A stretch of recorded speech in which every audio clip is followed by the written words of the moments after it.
Dr. Robert Vannoy, Old Testament History, Lecture number 11. Number 1 is, quote, its place in history, end quote. Genesis 3 is a key chapter, certainly in the Bible and certainly in all human history. It's the tragic turning point in history because with the fall into sin, sin enters into the created world and distorts all of creation. I think the thing that we often forget, but we need to remember, is that sin is unnatural and it's abnormal. We are so accustomed to it. We don't know any other reality than reality that's been affected by sin. But from Genesis 3 we learn that sin does not belong in the world natively. So then I think that Genesis 3 gives us the answer to the mystery of this strange combination of a wonderful, beautiful universe in so many ways. And yet at the same time, there is so much sin, misery, suffering, and death that resides in it. Why is that? Genesis 3 explains why. Man has become estranged from God, from himself, and from other people, and from nature because of sin. It's the fall that has produced all these results. Number 2 is, quote, the details of the fall, end quote. You notice on your outline there are 6 subpoints there, A to F. A is, quote, the nature of the test, end quote. It was basically a simple test. Will man obey God or not? In other words, will man follow God or his own inclination? God has said, quote, that tree you shall not eat from, and the day that you eat you will die, end quote. That was Genesis 2:17. Would man follow that command or his own inclination? It seems to me that's the issue. The taking of the fruit is then, in itself, incidental in a sense. It is important only because it demonstrates man's choice to follow his own inclination and to disobey God. Now, that goes along with what we discussed earlier in connection with the tree of the knowledge of good and evil. In this volume, Our Reasonable Faith, which is on your bibliography, third of the way down, page 9, Herman Bavinck, 1956, page 218. This is a partial translation of one of the volumes of Bavinck's 4-volume Reformed Dogmatics. It's not the whole volume, but it's a partial translation of one of those volumes, entitled Our Reasonable Faith. On page 218 he says, quote, this proscriptive command is usually given the name of a probationary command. Hence, too, it has, in a certain sense, an arbitrary content. Adam and Eve could find no reason why, just now, the eating of this one particular tree was forbidden. In other words, they had to keep the command not because they fathomed it in its reasonable content and understood it, but solely because God had said it, on the basis of his authority prompted by sheer obedience out of a pure regard of their duty. That is why, further, the tree whose fruit they might eat was called the tree of the knowledge of good and evil. It was the tree which would demonstrate whether man should arbitrarily and self-sufficiently want to determine what was good and what's evil, or whether he would, in this matter, permit himself to be holy, led by the command which God had given concerning it, and to keep that, end quote.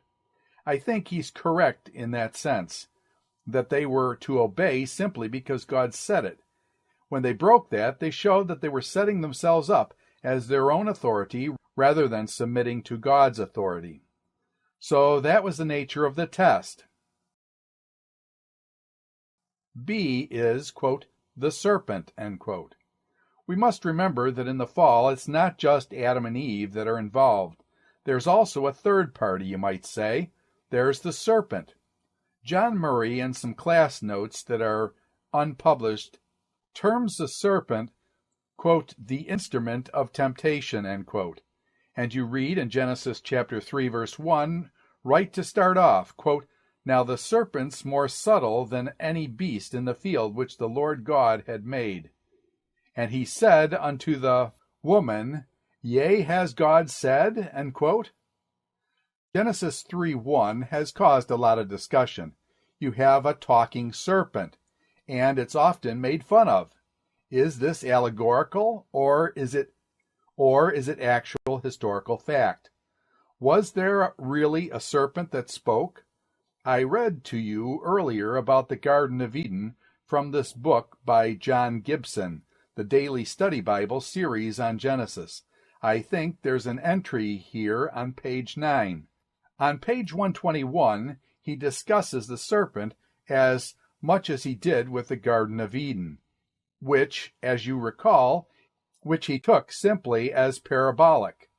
He does the same thing with the serpent. He says, quote, Where in all this does the serpent fit in? All we're told about him before he begins to speak is that he is more subtle than any other wild creature the Lord God had made. This, of course, is fantasy, but it is not, as we have surely learned by this time, to be denigrated because of that. Animals only speak in fables, but fables contain much wisdom. They are usually comments on the quirks and foibles of human nature. Foxes and wolves and lions and hens, which inhabit them, represent character types or traits that we can easily recognize in ourselves and other people: cunning, rashness, boastfulness, gullibility, and so on. Here is a typical Jewish one from the medieval period, entitled, quote, On the Advantage of Being a Scholar, end quote. I've chosen it not because it is funny like many other fables, but because it is perhaps not all that far away in what it says from some of what this commentary's been saying. End quote. Here's the story, which is kind of humorous, admittedly. Quote, A fox looked up into a tree and saw a crow sitting on the topmost branch. The crow looked mighty good to him, for he was hungry. He tried every way to get him down, but the wise old crow only leered contemptuously down at him. Foolish crow, said the fox, banteringly, believe me, you have no reason to be afraid of me. Don't you know that the birds and the beasts will never have to fight again? Haven't you heard the Messiah is coming? If you were a Talmud scholar like me, you'd surely know that the prophet Isaiah has said that when the Messiah comes, the lion shall lie down with the lamb and the fox with the crow, and there shall be peace forevermore. And as he stood there speaking sweetly, the baying of hounds was heard. The fox began to tremble with fright. Foolish fox, croaked the crow pleasantly from the tree, you have no reason to be afraid, since you're a Talmud scholar, and know what the prophet Isaiah said. True, I know what the prophet Isaiah said, cried the fox, as he slunk into the bushes. But the trouble is, the dogs don't. End quote. We smile and nod when we hear such a fable, but he says, and here's where he gets back to Genesis 3, quote, Why shouldn't the Hebrews of biblical times have had their fables too, and smiled and nodded when the serpent came on the scene in this story? It's not that this story is a mere fable, but it is at this juncture making use of the technique of a fable. It is not unlike Aesop's fables. End quote. So how do we take Genesis 3? Is this a historical fact? I think in the rest of Scripture, again, you compare Scripture with Scripture, you read 2 Corinthians chapter 11, verse 3, quote, I fear lest by any means, as the serpent beguiled Eve through his craftiness, so your mind should be corrupted from the simplest views of Christ, end quote. It seems quite clear that Paul appeals to this as something that actually happened. 1 Timothy chapter 2 is another passage, 1 Timothy 2:13, where, quote, Adam was firstborn, then Eve. And Adam was not deceived, but the woman, being deceived, was in the transgression. Notwithstanding, she shall be saved in childbearing as they continue in faith and God's holiness." End quote. Now, it doesn't mention the serpent, but does speak of Eve's being deceived by the serpent. It's an allusion back to Genesis chapter 3. Now, the question also can be asked, was this only a serpent?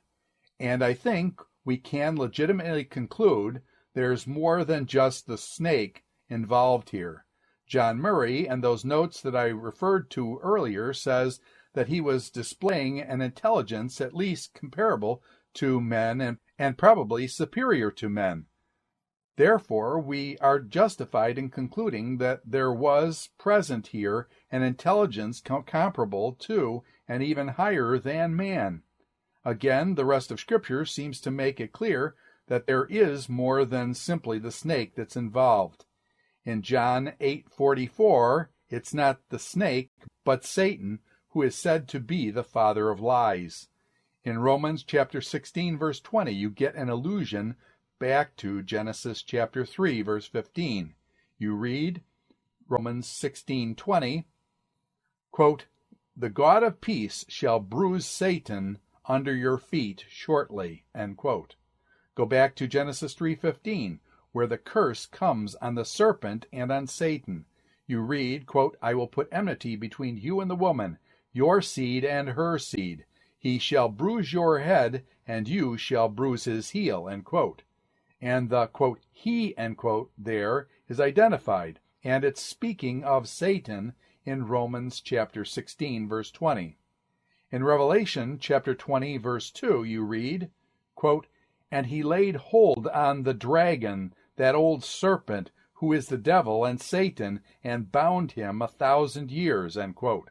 So again, I think the rest of Scripture suggests that here was a serpent who was speaking, but there was a higher power involved who utilized the serpent to speak through him. I think here is the same sort of situation as you have in Numbers, where God used Balaam's ass to speak his message. And so talking animals, admittedly, are not something that probably any of us have ever encountered. I think in Genesis 3, in the book of Numbers, you have illustrations of where God used Balaam's ass and Satan used the serpent. Well, I'd say the next phrase maybe was Satan in the form of a serpent. I wouldn't argue with that, but it says the serpent was more subtle than any beast of the field. It seems to categorize the serpent with the other animals as beasts of the field. What is Satan? A spiritual being, presumably a fallen angel. It seems that angels at times can take on human-like forms. Possibly Satan could do something like that too, being a spiritual being. If he did take on the form of a snake, it does seem that you are talking about a snake because you go down to verse 14, quote, "Because you have done this, you are cursed above all cattle, above every beast of the field. On your belly you shall go," end quote. It really seems like you are talking about the animal. I think, quote, "eat dust," end quote, may well be figurative. Snakes don't do that. But it seems to me it is figurative of this lovely characteristic of snakes to crawl around in the dirt, eat dust in that sense. It does seem, though, to compare him with the other animals. So I'm inclined to think there was an animal there who was used by Satan. I think in the pre-fall situation, I don't know, you can draw much conclusion from that by looking at serpents today, because obviously the serpent was modified, apparently even in the form by the curse. Quote, "You are cursed above all cattle, on your belly you shall go," end quote. What's that mean? I don't know if there is some sort of physical change made, and perhaps even beyond that, another characteristic for the animal. Apparently the serpent was something that stood out among the other animals, so that maybe even Adam wasn't all that surprised when it came and spoke to him. It was more subtle than any beast of the field. The term, quote, "subtle," end quote, is the Hebrew word arum. It's used in both a favorable and unfavorable sense. if you look it up elsewhere. In other words, it can be used in the sense of prudent, wise, shrewd, and it can be used in the negative sense of crafty. There is some debate on which is to be preferred here. Some will suggest when it says the serpent is, quote, more subtle than any beast of the field, end quote, the idea is that it was a very intelligent creature in a positive sense. It is used, for example, in Proverbs chapter 12, verse 16, quote, a fool's wrath is presently known, but a prudent man covers shame, end quote. A, quote, prudent man, end quote, it's the same word as, quote, subtle, end quote, here in Genesis chapter 3, verse 1.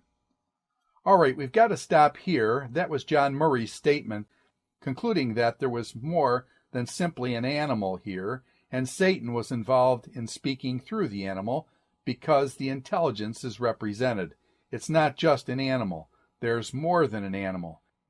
Just one final comment. I think probably, in spite of this use of the word, where in a sense of prudent we are talking about, that we are probably still better to take the crafty sort of idea, because in 2 Corinthians chapter 11, verse 3, it seems quite clear that's the way Paul took it. But in any sense, this animal seems to have been an animal that was characterized in some way that it stood out among the other animals. Okay, we'll have to stop at this point, and we'll have our exam tomorrow. We'll pick up here on Tuesday next week.